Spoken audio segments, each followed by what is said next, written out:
Hey everyone, welcome to Raj economics and commerce classes. मैं हूं नीरज कुमार और आज मैं आप लोगों के बीच एक नए टॉपिक को लेकर के आया हूं जिसमें डिस्कस करने वाले हैं पार्शियल डेरिवेटिव और इसका बेसिक। ठीक है, देखिए अगर आप मैथमेटिकल इकोनॉमिक्स के स्टूडेंट हैं, बिजनेस मैथमेटिक्स के स्टूडेंट हैं तो आपके लिए बड़ा इंपॉर्टेंट है ये। ठीक है, साथ ही साथ अगर मैथ्स जिनका भी है वो भी बेसिक के लिए इसको देख सकते हैं। ठीक है, आगे बढ़ो इसके पहले बता दूं, अगर आप यूजी इकोनॉमिक्स के स्टूडेंट हैं, पीजी इकोनॉमिक्स के स्टूडेंट हैं, यूजीसी नेट इकोनॉमिक्स के स्टूडेंट हैं या टीजीटी पीजीटी इकोनॉमिक्स के स्टूडेंट हैं तो आप हमसे जुड़ सकते हैं ऑनलाइन क्लास में।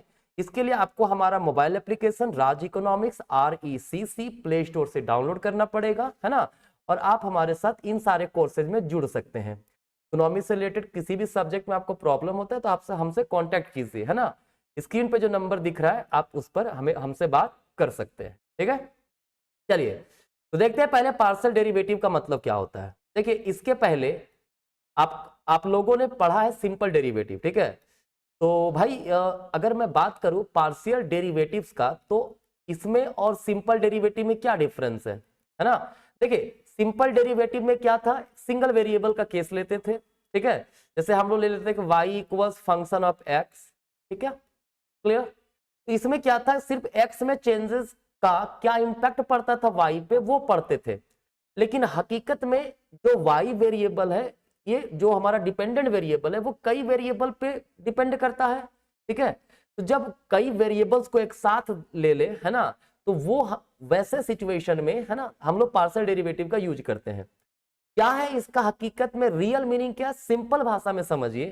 देखिए अगर मैं किसी के डिमांड की बात करूं, ठीक है, कोई प्रोडक्ट एक्स है, इसका डिमांड की बात करें, वो किसका फंक्शन हो सकता है, प्राइस ऑफ एक्स का भी फंक्शन हो सकता है, कंज्यूमर के इनकम का भी फंक्शन हो सकता है, प्राइस ऑफ रिलेटेड गुड्स का भी फंक्शन हो सकता है, और भी कई वेरिएबल है। ठीक है, तो ऐसे सिचुएशन जब हम लोग सिंपल डेरिवेटिव पढ़ते थे उसमें क्या होता था, इन सबको नहीं लिया जाता था। ठीक है, सिर्फ सिंपल डेरिवेटिव में क्या था, QX is the function of PX लेते थे और वहां देखते थे कि PX में अगर चेंजेस हुआ तो QX में क्या चेंजेस आएगा। ठीक है, बट पार्शियल डेरिवेटिव में क्या करेंगे ना, हम लोग यहाँ पे सारे ही वेरिएबल लेते हैं और डिफरेंशिएशन कैसे निकालते हैं, एक बार y और PR को कांस्टेंट मान के प्राइस ऑफ x में चेंजेस का क्या इंपैक्ट पड़ रहा है क्वांटिटी ऑफ x पे वो देखते हैं, फिर px और PR को कांस्टेंट मान करके y में चेंजेस का डिमांड पर क्या प्रभाव पड़ रहा है वो देखते हैं। ठीक है, फिर उसके बाद px और y को कांस्टेंट मान के प्राइस ऑफ रिलेटेड गुड्स में चेंजेस का QX पे क्या प्रभाव पड़ रहा है वो सारी चीजें हम लोग पढ़ते हैं पार्शियल डेरिवेटिव में। ठीक है, तो याद रखिएगा मल्टी वेरिएबल केस अगर हो तो वहां पे हम लोग पढ़ते हैं पार्शियल डेरिवेटिव, ताकि एक वेरिएबल में जो चेंजेस हो बाकी अज्यूमिंग अदर कांस्टेंट तो क्या प्रभाव पड़ रहा है हमारा डिपेंडेंट वेरिएबल पे। ठीक है, चलिए देखिए इसको और डिटेल में समझते हैं। देखिए हमारे पास z है, z जो है वो क्या है, फंक्शन ऑफ x है और y है, दो वेरिएबल हम लोग मान लिए।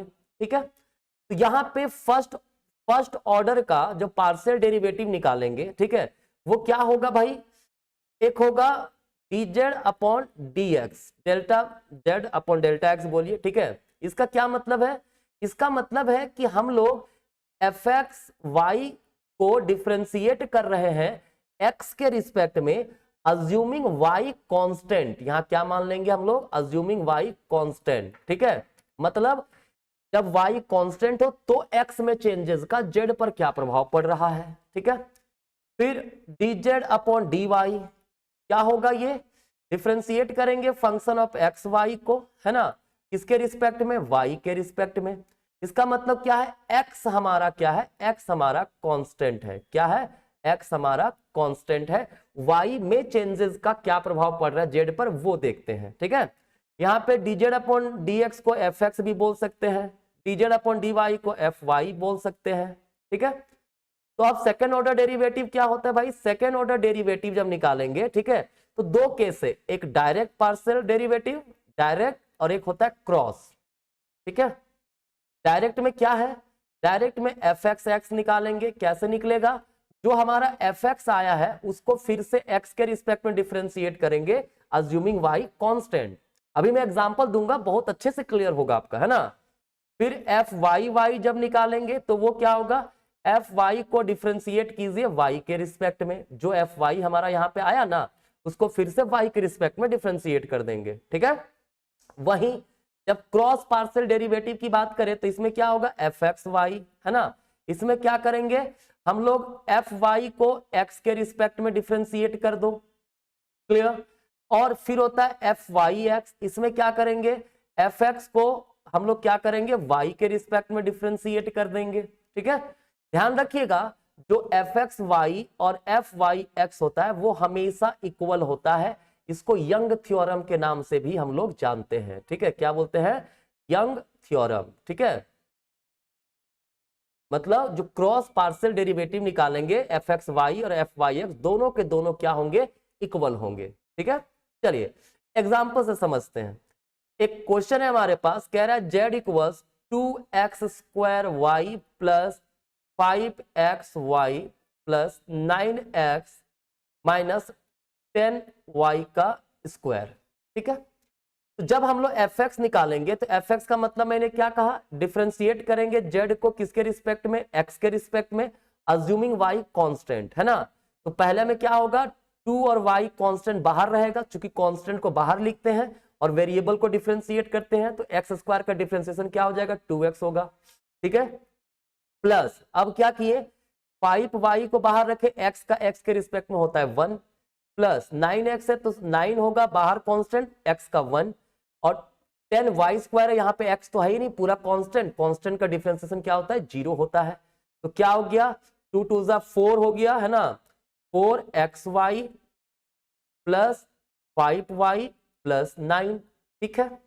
अब हम लोग एफ वाई निकालेंगे, कैसे निकालेंगे, जेड को डिफ्रेंशिएट करेंगे वाई के रिस्पेक्ट में, क्या हो गया, जब वाई के रिस्पेक्ट में डिफ्रेंशिएट कर रहे हैं मतलब एक्स कांस्टेंट है तो 2 तो कांस्टेंट है ही, 2x² कांस्टेंट बाहर, वाई के रिस्पेक्ट में 1 होगा, प्लस 5xy है तो 5 और x कांस्टेंट बाहर, वाई के रिस्पेक्ट में 1 होता है, प्लस 9x है, 9x पूरा का पूरा कांस्टेंट, चूंकि वहां y है नहीं तो हो गया 0, माइनस 10y² है तो 10 कांस्टेंट बाहर, y² का 2y हो गया, क्या हो जाएगा, 2x² plus 5x minus 20y, clear है।